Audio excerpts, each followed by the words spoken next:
Sa Day 2 ng Confirmation of Charges hearing sa International Criminal Court kahapon, ibinahagi ng kampo ng mga biktima ng drug war ang matinding trauma at mga abusong dinanas nila at ng kanilang pamilya. Inisa-isa naman ng prosecution team ang mga pananagutan nila ni dating Pangulong Rodrigo Duterte sa kasong Crimes Against Humanity. At mula po sa The Hague, Netherlands, balitang hatid ni Mariz Umali. Sa ikalawang sesyon ng Confirmation of Charges sa The Hague, Netherlands, inilatag ni trial lawyer Robin Croft kung bakit pasok ang mga ibinibintang kay Duterte sa Crimes Against Humanity. Una, dahil may pag-atake sa mga sibilyan sa Pilipinas. Ikalawa, dahil malawakan at sistematiko ang mga pagpatay. At ikatlo, ay dahil alinsunod ito sa pulisiyang ipinatupad sa buong bansa. This witness said that they personally killed hundreds of people. They described their job as the DDS as being, quote, just to kill small criminals, petty criminals. Out of the almost 300 people that I have killed, I never actually got to kill a drug lord. This expert analysed data relating to armed encounters between the PMP and supposedly armed suspects. He compared data from before Mr. Duterte's presidency to during. And based on this comparison, he found that in the first 25 months of Mr. Duterte's presidency, the number of suspects killed by police increased by 590% across the Philippines. Inilatag din ni Croft ang individual criminal responsibility o pananagutan ni Duterte bilang co-perpetrator sa krimen. Una, dahil pumayag siya sa isang common plan sa pag-neutralize sa umano'y mga kriminal. Ikalawa, dahil sa pag-control nila ng mga co-perpetrators sa isang network of power sa buong bansa. Ikatlo, ang kanyang essential contribution sa mga krimen alinsunod sa tinukoy na formula. At ikaapat, na ginawa niya ito na may requisite intent.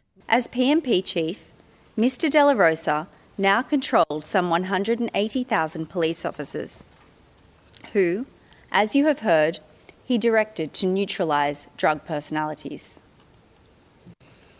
Mr. La Peña now controlled 1,800 Philippine drug enforcement personnel. They used these subordinates as physical perpetrators to commit the crimes. Mr. Aguirre, as Secretary of Justice, now had control of the National Prosecution Service. He used this control to ensure that, except for a handful of low-level perpetrators in notorious cases, the crimes were not prosecuted, and a climate of impunity prevailed. A low-level police perpetrator during the presidential period was asked about the impact Mr. Duterte's public speeches had on his team, including when deciding to kill someone. He responded, quote, "It did have an effect on me because it's like I was saying to myself, well, even the president, he himself is ready to do something like this, and who am I?" Without Mr. Duterte's essential contribution, the crimes in this case would not have been committed, or they would have been committed in a significantly different way. Ayon kay Croft, may state policy ang mga pag-atake kaya dapat makasuhan ng Crimes Against Humanity si Duterte. Yan ang Davao Formula o model kung saan pinapatay ang mga kriminal, bagay na nabanggit na rin daw ni Duterte noon sa kanyang talumpati. Makikita rin daw ang naturang policy sa direktiba sa pulisya na inilabas noong 2016 at inisyu ni dating PNP Chief Bato de la Rosa. Nakasa dito ang tugon sa issue sa droga at neutralization of illegal drug personalities. As Mr. Jeremy has outlined, the evidence shows that within law enforcement, neutralise meant and was understood as meaning to kill. Ang common plan daw ay in-neutralize ang mga kriminal sa pamamagitan ng karahasan. As in Davao, police and those working with them were often paid reward money per kill. Your Honours, these killings were not random. Targets were pre-identified, listed, and then subject to operations based on that list. This clearly demonstrates the systematicity of the attack. Ipinakita ng prosekusyon kung sino ang mga co-perpetrator ni Duterte sa Davao City na nadagdagan daw ng dalawa nang maupo si Duterte bilang presidente. Noong Davao City Mayor pa lang siya, si Duterte raw ang nasa pinakatuktok ng kanilang hierarchy. Sina Duterte at ang mga co-perpetrator daw ang may control sa pulis, pati na sa mga miyembro ng DDS. Sabi ng isang testigo, natakot siyang di sumunod dahil si Duterte ang pinakamakapangyarihan sa Davao. Noong Pangulo na siya, si Duterte pa rin ang nasa tuktok ng hierarchy. The co-perpetrators controlled the executive, They controlled the police, they controlled the Drug Enforcement Agency, the National Bureau of Investigation, and the Department of Justice. And they used this control to ensure that their subordinates carried out the plan to neutralise alleged criminals. Tinawag ni Principal Counsel ng Public Counsel for Victims Paulina Maceda ang drug war na policy against poverty na nakatuon daw sa pinakamahihirap at pinaka-vulnerable sector. Binanggit din ni Maceda ang iba't ibang ulat ng mga international at lokal na organisasyon. Ayon sa ulat ng Human Rights Watch noong 2022, umaabot sa 6,200 ang nasawi.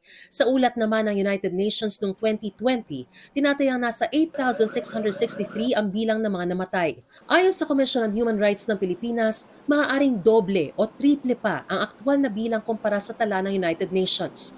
Lumutang din sa mga testimonya ng mga biktima at kanilang mga kaanak ang mga matitinding paglabag umano sa karapatang pantao, kabilang ang torture, hindi makataong pagtrato, panggagahasa, pambubugbog, pananampal, electrocution at mga banta pa umano sa buhay. Mr. Duterte's drug war campaign targeted the very humanity of the victims, of their families, and of their communities.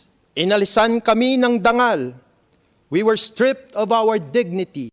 Mr. Duterte publicly dehumanized the victims of his anti-drug campaign. This dehumanization of the victims was used to justify their eventual murders. These public speeches of Mr. Duterte served to condition the Filipino people on the excuse for the murder of the victims. This extreme trauma is a daily struggle for the surviving family members as they still live every day in the scene of the crime, their homes. Thus, Mr. Duterte's anti-drug campaign brought about the breakdown of the families of the murdered victims. Mr. Duterte's anti-drug campaign destroyed the trust in the close-knit communities of the murdered Tokhang victims and ultimately destroyed the social fabric of these communities. Mula rito sa The Hague, Netherlands, Maris Umali nagbabalita para sa GMA Integrated News. The suffered harm